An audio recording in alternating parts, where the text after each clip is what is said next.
ആസ്വാദനക്കുറിപ്പ് എഴുതാനായി വിദ്യാർത്ഥികൾക്ക് ചലച്ചിത്ര അക്കാദമി നൽകിയ ഹ്രസ്വചിത്രത്തിലെ ദൃശ്യങ്ങൾക്കെതിരെ വ്യാപക വിമർശനം.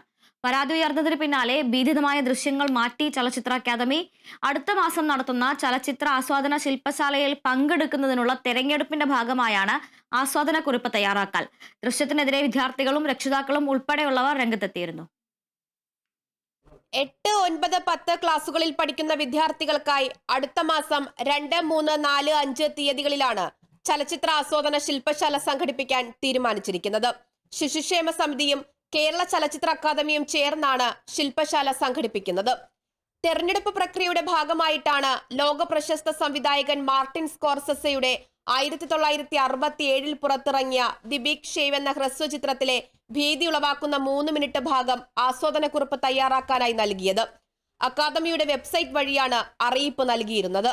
കുട്ടികളിലെ സിനിമാസ്വാദനം മികവുറ്റതാക്കുകയെന്ന ഉദ്ദേശം വെച്ചാണ് ചലച്ചിത്ര അക്കാദമി സിനിമാ ശില്പശാല സംഘടിപ്പിക്കുന്നത്.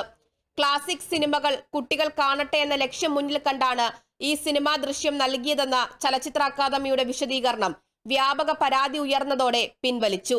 ദൃശ്യങ്ങൾ ഒഴിവാക്കിയെന്ന് ചലച്ചിത്ര അക്കാദമി ചെയർമാൻ തന്നെ അറിയിക്കുകയും ചെയ്തു.